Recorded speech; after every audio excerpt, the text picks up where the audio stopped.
CNBC आवाज Motilal Oswal live studio में आप सभी का स्वागत है। आप देख रहे हैं मिड कैप मंत्रा, मैं हूं आपके साथ श्रेया ठाकुर। हफ्ते का पहला कारोबारी दिन और बाजार में हरियाली, लेकिन सवाल ये कि ये हरियाली कितनी टिकाऊ है। बाजार में जो तेजी हमें देखने को मिल रही है, हालांकि हाई साइड से थोड़ा सा फिसला, लेकिन ये कितनी टिकाऊ और अब आगे क्या करना चाहिए, सब पे बातचीत होगी। लेकिन पहले हेडलाइंस।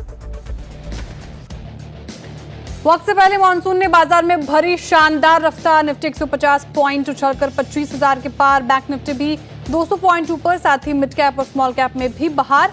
हालांकि इंडिया विक्स भी करीब 5% ऊपर।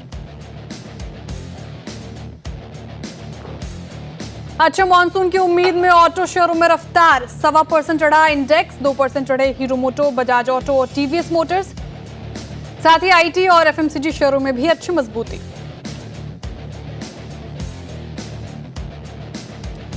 बाजार को कंपनी का कैपेक्स पसंद नहीं आने से बालाकृष्ण इंडस्ट्रीज 6% टूटा और एक्सीडेंट ऑफ द डे बना। चौथी तिमाही में मुनाफा करीब 25% घटा। उधर मजबूत नतीजों से जेके सीमेंट्स रिकॉर्ड ऊंचाई पर पहुंचा। वहीं रिजल्ट के बाद जीएनएफसी भी 5% भागा। आज के बिग स्टॉक्स और स्पॉटलाइट पड़े सटीक। टाटा मोटर्स करीब 2.5% चढ़कर निफ्टी के टॉप गेनर्स में शामिल। साथ ही नए करार से डिवीज लैब्स करीब 4% चढ़ा। रिजल्ट और ब्रोकरेज अपग्रेड से एनटीपीसी मजबूत। उधर स्पॉटलाइट आईसीआईसीआई प्रूडेंशियल में अच्छी खरीदारी। सभी शेयरों पर बुलिश नजरिए से हुआ था एनालिसिस। आज से 2 दिन के गुजरात दौरे पर पीएम मोदी। गुजरात को 82,000 करोड़ से ज्यादा की परियोजनाओं का देंगे सौगात। दाहोद में देश के पहले 9,000 एचपी लोकोमोटिव इंजन का किया उद्घाटन। बड़ोदरा के बाद अब आज शाम अहमदाबाद में होगा रोड शो। इकोनॉमी के लिए एक और अच्छी खबर। 16 साल बाद देश में मॉनसून ने दी वक्त से पहले दस्तक। 8 दिन पहले पहुंचा केरल। महाराष्ट्र भी मारी एंट्री। कल रात से मुंबई में भारी बारिश।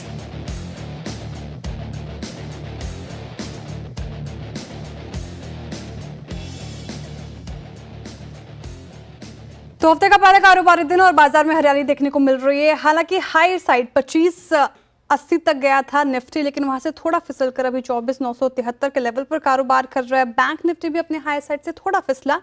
55,484 के लेवल पर बैंक निफ्टी। ब्रॉडर मार्केट की बात करें तो मिड कैप और स्मॉल कैप में अच्छी खरीदारी। ब्रेथ भी चढ़ने वाले शेयरों की तरफ झुकाव उसका ज्यादा। और सेक्टर स्पेसिफिक बात करें तो ऑटो लीड करता हुआ नजर आएगा। हालांकि थोड़ी सी मुनाफा वसूली पीएसयूज बैंक में आपको दिखेगी, लेकिन ओवरऑल मार्केट ठीक ठाक लग रहा है। लेकिन सवाल ये कि ये तेजी कितनी टिकाऊ है, क्या करना चाहिए ऐसे मूड माहौल में। हमारे साथ जुड़ रहे हैं मंत्री फिनमार्ट के अरुण कुमार। मंत्री जी, अरुण जी, बहुत स्वागत है आपका सीएनबीसी आवाज पर। Very good afternoon. सबसे पहला सवाल, आप बाजार देखें, आप हाई साइड से थोड़ा फिसला, अभी क्या स्थिति लग रही है? क्या हिदायत ट्रेडर्स और इन्वेस्टर्स को यहाँ से ऊपर जाने की उम्मीद, या फिर थोड़ा कॉशियस हो जाए अभी? देखिए, मार्केट मुझे लग रहा है कंसोलिडेशन में रहेगा, पर ओवरऑल बायस पॉजिटिव रहना चाहिए। 24,800 मुझे लग रहा है स्ट्रॉन्ग सपोर्ट है। जब तक वो होल्ड कर रहा है कोई दिक्कत नहीं है। निफ्टी में लॉन्ग पोजीशंस बना रखे हैं, क्योंकि अभी भी शॉर्ट्स काफी है और चूंकि भी मंथली एक्सपायरी होनी है, इसमें शॉर्ट्स काफी कवर होंगे। तो 24,800 के स्टॉप लॉस तक निफ्टी को बाई करें, और डिप में मिलता है तो और बेटर अपॉर्चुनिटी रहेगी। 25,150, 25,200 ये मेरे टारगेट है ओवरऑल निफ्टी में। तो बाय ऑन डिप्स की स्ट्रेटेजी रहेगी। 24,800 का आपका स्टॉप लॉस होना चाहिए। बायस पॉजिटिव है और मुझे लग रहा है मिड कैप स्मॉल कैप दोनों में अच्छा मोमेंटम देखने को मिल सकता है। मिड कैप और स्मॉल कैप में अच्छा मोमेंटम है, भी आगे भी कंटिन्यू रह सकता है और trend positive. Buy on dips की रणनीति आप निफ्टी में अपनाएं। हालांकि याद रखिए 24,800 का एक इंपॉर्टेंट लेवल जो आपको स्टॉप लॉस के तौर पर मेंटेन करके रखना है। पिक्स क्या होंगे अरुण जी, ऐसे मूड माहौल में कौन से स्टॉक्स पर बेट? देखिए, दोनों ही मिड कैप है। पहला स्टॉक अपोलो टायर में बाई करने की सलाह है। 495 496 के आसपास बाई करें। मुझे लग रहा है स्टॉक में मोमेंटम अच्छा बनेगा। 485 का स्टॉप लॉस लगा है। 525 तक मुझे लग रहा है अपोलो टायर में ऊपर के लेवल्स देखने को मिल सकते हैं। सेकंड स्टॉक होगा पॉलीकैब। पॉलीकैब में एक अच्छा फ्यूचर्स में एडिशन देखने को मिल रहा है। तो इस स्टॉक को करंट लेवल पे बाई करें 5950 के आसपास। 5860 का स्टॉप लॉस लगाएं और ऊपर में 6200 का टारगेट रखें। मुझे लग रहा है पॉलीकैब अपोलो टायर दोनों में अच्छा मोमेंटम देखने को मिल सकता है। ओके, अपोलो टायर और पॉलीकैब ये दोनों स्टॉक्स फिलहाल बाई साइड की ट्रेड आती हुई अरुण जी की तरफ से। ध्यान रखिए, अपोलो में आपको टारगेट 525 का एक्सपेक्ट कर सकते हैं, लेकिन स्टॉप लॉस आपको 445 का लगाकर चलना है। वही पॉलीकैब में 6200 का टारगेट एक्सपेक्ट कर सकते हैं, 5860 का स्टॉप लॉस। फिलहाल ये स्ट्रैटेजी आप अपनाएं और डे हाइक के आसपास आपको दोनों ही स्टॉक्स कामकाज करते हुए नजर आएंगे। चलिए अब मिड कैप्स में क्या हाल, कौन से स्टॉक्स में तेजी देखने को मिल रही है, कौन से स्टॉक्स थोड़े अभी लूजन साइड्स पे देखने को मिलेंगे, वो अभी आपके स्क्रीन पर। और मिड कैप के शेयरों की बात करें तो अभी आप देखिए मेटल शेयरों में अच्छी चमक देखने को मिल रही है। Hindustan copper, Jindal stainless steels, Vedanta और हिंद जिंक करीब करीब यहाँ पे सभी में तेजी और 2.5 से 3% की तेजी यहाँ पे देखने को मिल रही है। पार शेयरों में आज पार देखने को मिल रहा है। जीई पार चढ़ गया 4% के करीब, अडानी पार 1.5%, एसजेवीएन 1.5% और जेएसडब्ल्यू एनर्जी में भी करीब करीब 1% से ज्यादा की तेजी आपको देखने को मिलेगी। कुछ और स्टॉक्स पे नजर आते हैं। पेपर शेयरों में आज अच्छी खरीदारी है। स्टार पेपर 4.5% चढ़ गया। वेस्ट कोट में देखिए यहाँ पे भी अच्छी खरीदारी होती हुई। जेके पेपर 2.5% और ये वाला भी स्टॉक आपको 2.5% के करीब चढ़ता हुआ नजर आएगा अभी आपके स्क्रीन पर। कुछ और स्टॉक्स जहां देखने को मिला अच्छा एक्शन, मिड कैप शेयर में शामिल है एचपीसीएल और ये पूरा स्पेस अच्छा खासा परफॉर्म करता हुआ।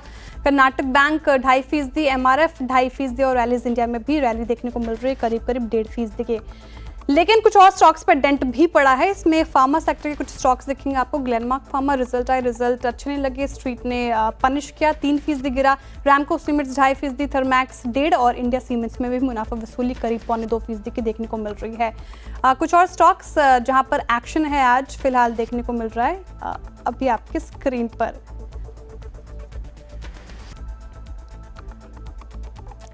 अब बात करते हैं मानसून की। देखिए हाल में अभी मानसून में हलचल देखने को मिल रहा है और मानसून इस बार वक्त से पहले आता हुआ नजर आया और बाजार में हरियाली, मानसून भी आपको देखने को मिलेगा। लेकिन सवाल ये कि अपडेट क्या है, ऐसे मूड माहौल में क्या करना चाहिए। मनीषा जी हमारे साथ मौजूद है। Manisha ji very good afternoon.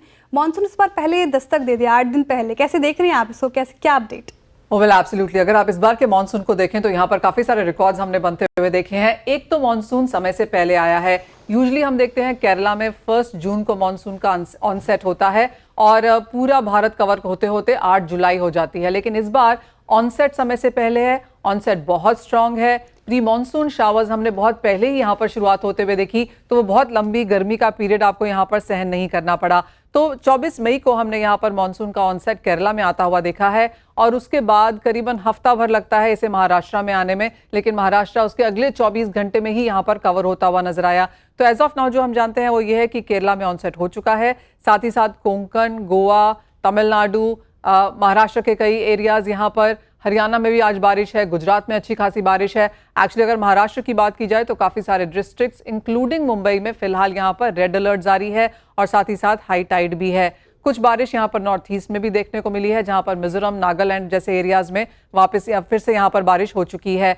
Mumbai की अगर बात की जाए तो जिस तरह से 25 मुंबई को यहाँ पर मानसून आया है, ये फर्स्ट ऑन द एवर है, ये रिकॉर्ड ब्रेकिंग है। और जिस तरह से महाराष्ट्र में हमने यहाँ पर मानसून आता हुआ देखा है, ये 35 साल के बाद यहाँ पर हुआ है। तो जैसे मैंने कहा, काफी सारे रिकॉर्ड्स यहाँ पर टूटते हुए नजर आए हैं। और आपको याद दिला दें कि स्काईमेट ने कहा है कि 103% बारिश होगी। आईएमडी का मानना है 105% ऑफ एलपीए बारिश होगी, जो कि अबव नॉर्मल है। तो अच्छी बारिश है, अर्ली ऑनसेट है, स्ट्रॉन्ग ऑनसेट है। लेकिन आईएमडी हमें यह भी बताता है कि 2 जून तक इस तरह की बारिश होगी। 2 जून के बाद थोड़ा सा यहाँ पर एक ब्रेक आ सकता है और फिर बे ऑफ बंगाल में जो नया यहाँ पर डिप्रेशन पोस्ट होगा, उसके बाद यहाँ पर फिर से बारिश लौटेगी। जी बहुत शुक्रिया तमाम जानकारी के लिए। और इस वीक सबसे बड़ी खबर आ रही है, जेएसडब्ल्यू स्टील मामले पर सुप्रीम कोर्ट से काफी राहत। सुप्रीम कोर्ट ने स्टेटस को बनाए रखने के निर्देश दिए हैं।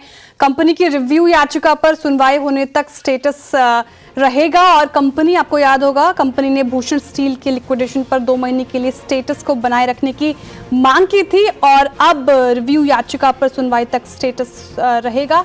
ये जेएसडब्ल्यू स्टील को सुप्रीम कोर्ट से बड़ी राहत फिलहाल देखने को मिल रही है। और आप देखिए अभी स्क्रीन पर रिव्यू याचिका पर सुनवाई तक स्टेटस क्यूओ रहेगा। जेएसडब्ल्यू स्टील स्टॉक कैसे परफॉर्म कर रहा है इस बीच, इस वक्त की सबसे बड़ी खबर। और देखिए 1.5% यहाँ पे लगभग 1.5% के करीब यहाँ पे आपको चढ़ता हुआ नजर आएगा। तो मोमेंटम भी आता हुआ नजर आ रहा है जेएसडब्ल्यू स्टील के लिए। ये बड़ी खबर सुप्रीम कोर्ट की तरफ से अभी आती हुई। हाँ बताइए अरुण जी, जेएसडब्ल्यू स्टील खबर के बाद क्या रिएक्शन? अभी तो फिलहाल डाइजेस्ट करेंगे, लेकिन आप 1% करीब तेजी होता हुआ नजर आ रहा है, लेकिन ये खबर पॉजिटिव है जेएसडब्ल्यू स्टील के लिए। कैसे रीड कर रहे हैं इस खबर को, और साथ ही इस चार्ट्स पे क्या इंडिकेशन? जी क्लियर ब्रेकआउट के संकेत है, और जिस न्यूज की वजह से स्टॉक गिरा था वापस उसी लेवल के आसपास स्टॉक आ चुका है। 980 990 एक लेवल है जहां पे एक सपोर्ट होना चाहिए। इनफैक्ट आज का लो भी उसी के आसपास है और 3 हफ्तों की लोज भी उसी के आसपास है। तो जिनके पास है होल्ड करें, 980 का एक स्टॉप लॉस लगाना है। ऊपर में मुझे लग रहा है 1040 1050 तक के ऊपर में घर खुले हैं, तो 1050 का टारगेट बिल्कुल। रखें, 980 का ठीक है, स्टॉप लॉस लगे। बिल्कुल। तो ये कुछ लेवल्स जेएसडब्ल्यू स्टील में आपको मेंटेन करने चाहिए। इस खबर पर और डिटेल लेकर असीम मनचंदा जुड़ रहे हैं। असीम जी, बताइए क्या खबर है? जेएसडब्ल्यू स्टील को सुप्रीम कोर्ट से बड़ी राहत? जी, ये कह सकते हैं कि सुप्रीम कोर्ट ने अभी फिलहाल फौरी राहत जेएसडब्ल्यू स्टील को दी है। ये भी बता दूं कि 2 मई को सुप्रीम कोर्ट ने जो भूषण पावर एंड स्टील है उसके रेजोल्यूशन प्लान को खारिज कर दिया था। सुप्रीम कोर्ट ने ये कहा था कि इस प्लान को मंजूरी नहीं दी जानी चाहिए थी। कमेटी ऑफ क्रेडिटर्स ने इसमें काफी सारी गलतियां की थी। क्या आप मुझे सुन पा रही है? जी बिल्कुल सुन पा रही हूँ असीम जी, बात पूरी करें आप। बिल्कुल सुन पा रही हूँ, आप बात पूरी करें। देखिए, ये बता दूं कि 2 मई को जो सुप्रीम कोर्ट है उसने जेएसडब्ल्यू के भूषण स्टील के जो रेजोल्यूशन प्लान है उसको खारिज कर दिया था। 19,500 करोड़ रुपए का ये रेजोल्यूशन प्लान था। उस वक्त सुप्रीम कोर्ट ने कहा था कि इसमें जो प्रोसीजर्स है उसको फॉलो अप नहीं किया गया और कमेटी ऑफ क्रेडिटर्स को इसको मंजूरी नहीं दी जानी चाहिए थी। तो इस याचिका और इस जो भूषण स्टील है उसके लिक्विडेशन करने के आदेश सुप्रीम कोर्ट ने दिए थे।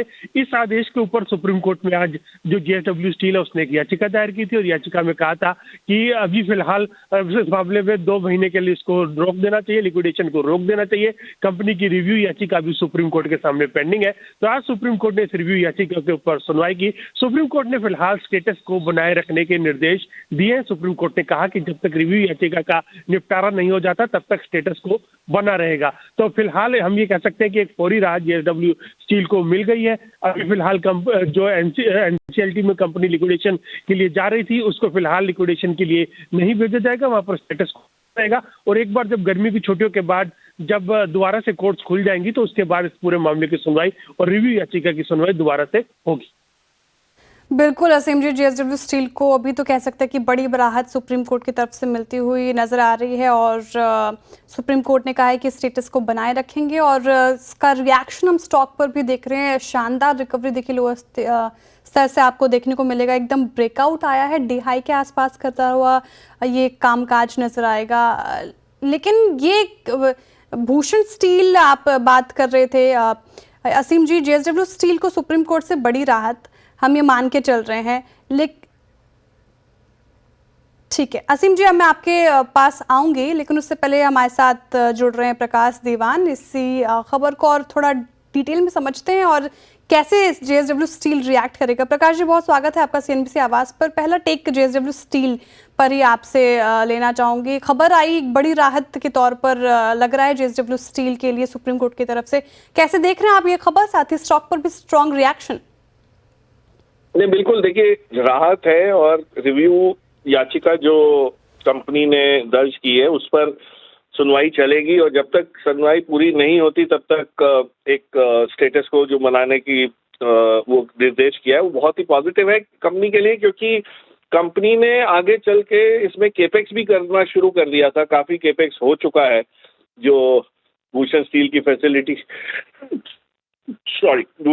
फैसिलिटी को नए ढंग से मॉडर्नाइज करके उत्पादन शुरू करने के लिए, तो वो जस्टिफिकेशन तो बिल्कुल चाहिए होगा कि भाई ये इसका केपेक्स का मुआवजा कौन भरेगा। मतलब पैसा लग गया कंपनी की तरफ से इस उम्मीद में कि ये डील हो रही है, और अगर ये डील नहीं होती तो वो नुकसान एक फाइनेंशियल एंड इकोनॉमिक लॉस दोनों होते हैं। तो मेरे हिसाब से पॉजिटिव है।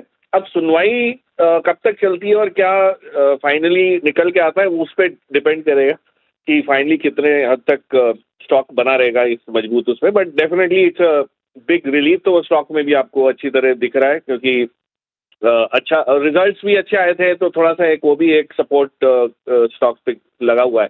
तो मेरे हिसाब से पॉजिटिव ही है। बिल्कुल पॉजिटिव है प्रकाश जी, और वो स्टॉक पर नजर आता दिख भी रहा है, एकदम स्ट्रॉन्ग रिएक्शन आया। बहुत शुक्रिया तमाम जानकारी के लिए, बताने के लिए कितनी बड़ी राहत जेएसडब्ल्यू स्टील के लिए सुप्रीम कोर्ट की तरफ से आती हुई। चलिए ऐसी खबर पर और अपडेट लेकर आएंगे, लेकिन फिलहाल एक वक्त ब्रेक का, ब्रेक के बाद फिर हाजिर होते हैं। आप देखते रहिए सीएनबीसी आवाज। वेलकम बैक, आप देख रहे हैं मिड कैप मंत्रा सीएनबीसी आवाज पर। चलिए अब आगे बढ़ते हैं। ऑपरेशन सिंदूर के बाद पीएम मोदी का पहला गुजरात दौरा आज हो रहा है। वडोदरा के बाद अब सबकी नजरें आज शाम होने वाले अहमदाबाद के रोड शो पर हैं। प्रधानमंत्री के ऐतिहासिक रोड शो की तैयारी का जायजा लेने पहुंचे गृह राज्य मंत्री हर्ष संघवी से रोड शो रूट पर एक्सक्लूसिव बातचीत की हमारे संवाददाता केतन जोशी ने। आप भी सुनिए। गुजरात के गृह मंत्री हर्ष भाई संघवी इस वक्त हमारे साथ है। हर्ष भाई, कितनी तैयारी, कितना उत्साह पीएम के रोड शो को लेकर? ऑपरेशन सिंदूर की भव्य सफलता के बाद देश के लोकप्रिय प्रधानमंत्री आदरणीय श्री नरेंद्र भाई मोदी जी पहली बार जब गुजरात पधार रहे हैं, आज सुबह ही वडोदरा में महिलाओं द्वारा आज तक का सबसे ऐतिहासिक स्वागत वडोदरा के चारों कोनों में एक ही नारे गूंज रहे थे, भारतीय सेना जिंदाबाद, भारतीय सेना जिंदाबाद। आज अहमदाबाद में आज शाम को बहुत बड़ी संख्या में लोग ऑपरेशन सिंदूर की भव्य सफलता को लेके देश की सेना को अभिनंदन मानते हुए मोदी जी का स्वागत यहाँ करेंगे। ओके, अब लेंगे एक छोटा सा ब्रेक। ब्रेक के बाद कुछ और शेयरों पर करेंगे बात। आप देखते रहिए सीएनबीसी आवाज। वेलकम बैक, आप देख रहे हैं मिड कैप मंत्रा सीएनबीसी आवाज पर। अब वक्त है खिलाड़ी नंबर 1 के अपडेट का। इस हफ्ते प्रूडेंट कॉर्पोरेट सर्विस के प्रदीप कोचंदानी, कोटक सिक्योरिटीज के अमोल अठावले और ग्लोब कैपिटल मार्केट के गौरव शर्मा के बीच महामुकाबला हो रहा है। और स्थिति आपके स्क्रीन पर लीड ले रहे हैं फिलहाल प्रदीप जी, और इनका पोर्टफोलियो 1.5% से ज्यादा का रिटर्न दे रहा है। दूसरे पायदान पे गौरव शर्मा जी है, हालांकि रस्साकस्सी इन दोनों का ही पोर्टफोलियो में आपको देखने को मिलेगी। 1.5% के करीब इनका भी portfolio positive return. Amol Athawale ji का पोर्टफोलियो थोड़ा अभी पेन में है, नेगेटिव रिटर्न 0.07% का लैंड करता हुआ नजर आ रहा है। चलिए फिलहाल इस शो से इतना ही। नेक्स्ट शो यानी कि नो योर कंपनी में बात करेंगे इंडिगो पेंट्स के मैनेजिंग डायरेक्टर हेमंत जालान से, तो बने रहिए सीएनबीसी आवाज के साथ।